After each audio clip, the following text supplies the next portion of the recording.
오늘 본문은 예수님보다 조금 먼저 등장해서 하나님 나라를 선포하며 예수님 오실 길을 준비한 세례 요한 이야기입니다.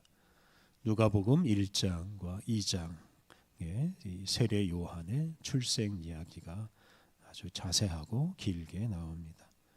세례 요한은 제사장인 사가랴와 제사장 가문 출신 엘리사벳 사이에서 태어났습니다.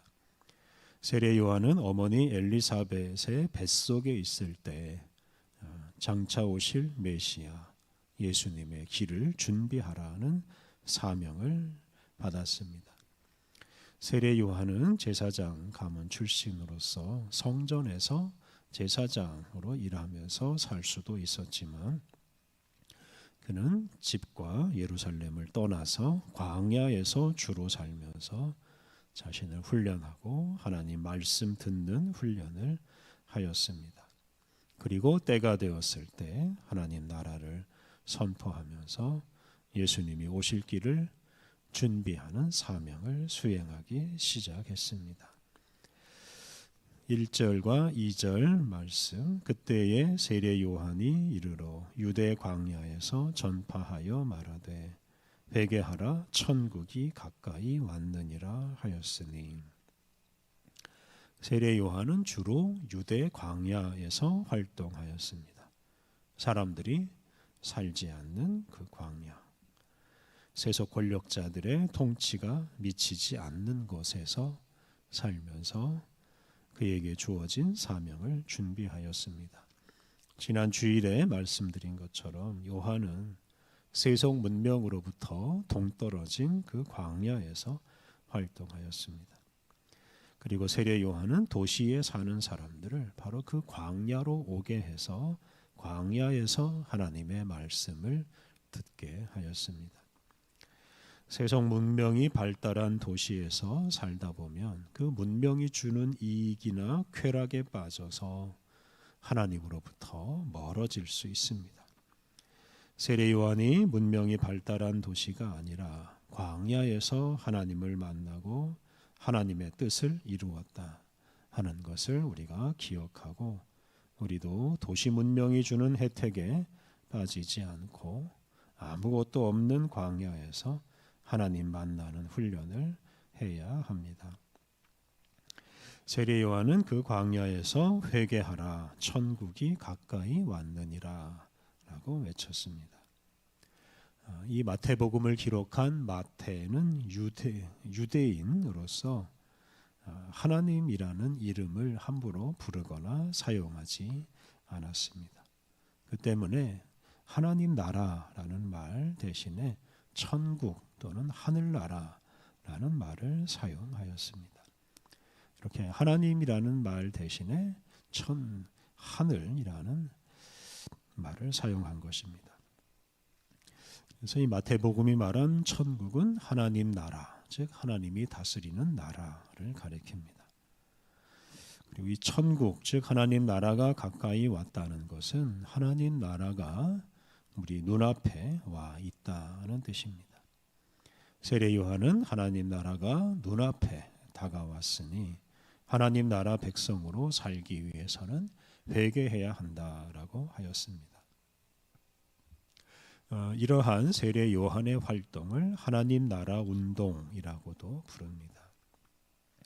세속 통치자의 시대가 지나가고 하나님께서 친히 다스리시는 새로운 시대가 왔다고 알리는 것이 바로 하나님 나라 운동입니다.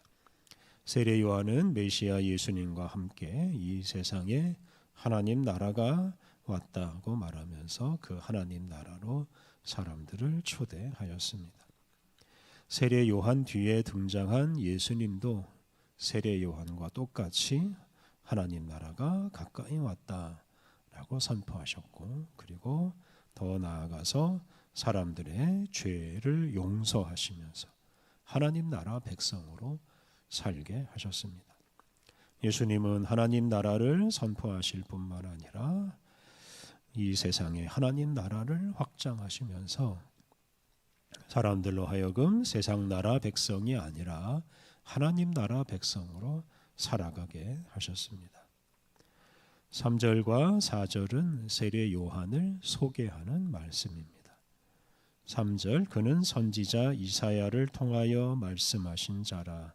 일러스되 광야에서 광야에 외치는 자의 소리가 있어 이르되 너희는 주의 길을 준비하라. 그가 오실 길을 곧게 하라 하였느니라. 마태는 선지자 이사야의 글, 즉 이사야 40장 3절 말씀을 인용하였습니다. 이사야 선지자는 하나님께서 당신의 백성을 구원하시기 위해서 오신다고 말했고, 하나님이 오신다는 사실을 알리고 오시는 하나님을 맞이해야 한다고 하였습니다. 이렇게 하나님이 오신다는 사실을 선포하는 역할을 하는 것이 바로 이 광야에서 외치는 소리입니다. 너희는 주의 길을 준비하라. 그가 오실 길을 곧게 하라 라고 외친 이가 바로 광야에서 외치는 자의 소리이고 또 그가 바로 세례 요한입니다. 잠시 공기를 울렸다가 사라지는 그 소리처럼 세례 요한은 예수님 오시기 직전에 잠시 활동하다가 역사의 무대에서 퇴장하였습니다. 그는 사람들로 하여금 오시는 주님, 오시는 하나님이신 예수님을 맞이할 준비를 하게 하였습니다. 4절 이 요한은 낙타털 옷을 입고 허리에 가죽띠를 띠고 음식은 메뚜기와 석청이었더라. 앞서 말한 대로 세례 요한은 광야에서 살았습니다.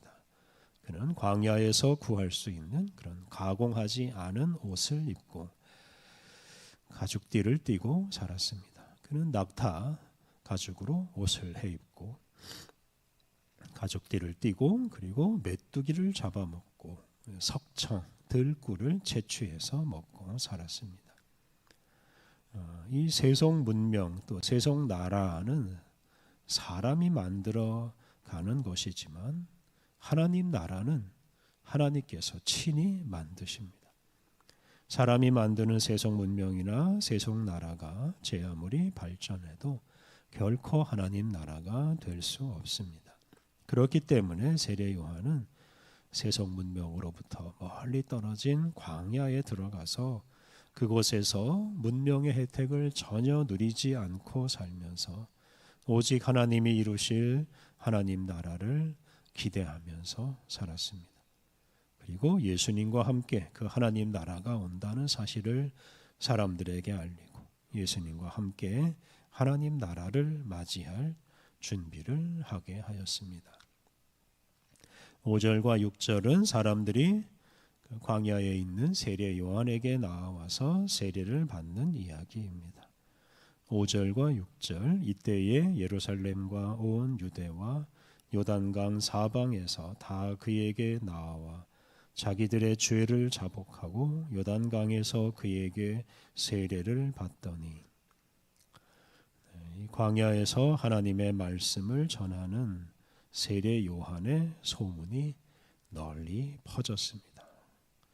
그리고 예루살렘과 온 유대와 요단강 사방에서 많은 사람들이 세례 요한에게 왔습니다.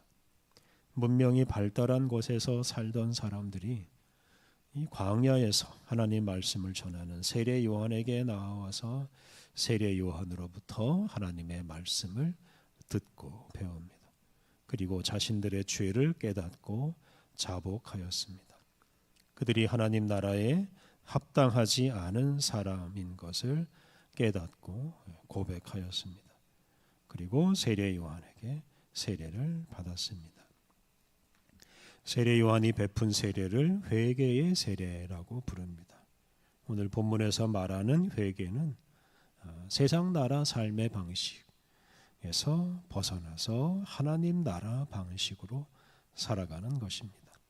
세상 나라에서 잘 먹고 잘 사는 것을 목표로 삼고 살던 삶에서 돌이켜서 하나님의 다스림 아래에서 오직 하나님 말씀에 순종하며 사는 것입니다. 재물이나 지위나 쾌락 대신에 정의와 사랑과 평화를 추구하는 것입니다. 돈이나 문명을 수단으로 삼아 만드는 세상이 아니라 사랑스럽고 거룩한 삶으로 만드는 세상을 추구하는 것이 바로 회개입니다. 하나님은 예수님을 통해 우리를 하나님 나라로 초대하시고 하나님 나라 백성으로 살게 하셨습니다. 우리는 하나님의 그 부르심에 응답해서 회개하고 하나님 나라 백성답게 살아가야 합니다. 앞에서 말씀드린 것처럼 회개하고 세상 나라에 속한 것들을 다 버리고 하나님 나라 가치를 추구하면서 살아가야 합니다.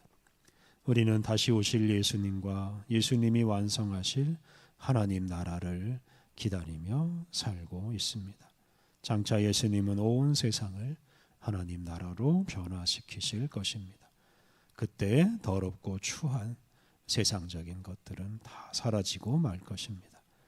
장차 완성될 하나님 나라를 기다리면서 예수님 말씀 따라서 거룩하고 아름답게 그리고 하나님 나라 백성답게 살아가야 하겠습니다. 우리 함께 기도하시겠습니다. 하나님, 죄인인 우리를 용서하시고 하나님 나라를 상속할 하나님 나라 백성이 되게 하시니 감사합니다. 하나님, 우리가 단지 세상 나라의 발전을 위해 살지 않게 하옵소서. 세상 나라에서 인정받기 위해 살지 않게 하옵소서.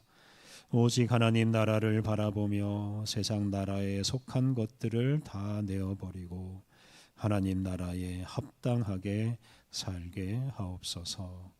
은혜가 풍성하신 하나님, 우리에게 새로운 날을 주시고 새로운 힘을 주시니 감사합니다. 오늘도 주님과 동행하며 주님이 주시는 은혜를 누리며 감사하고 기뻐하며 살게 해 주옵소서. 오늘도 우리가 가는 곳마다 주님의 뜻이 이루어지고 주님의 영광이 드러나게 하여 주옵소서. 오늘 모든 일정을 주님께 의탁하오며 예수님의 이름으로 기도드립니다. 아멘.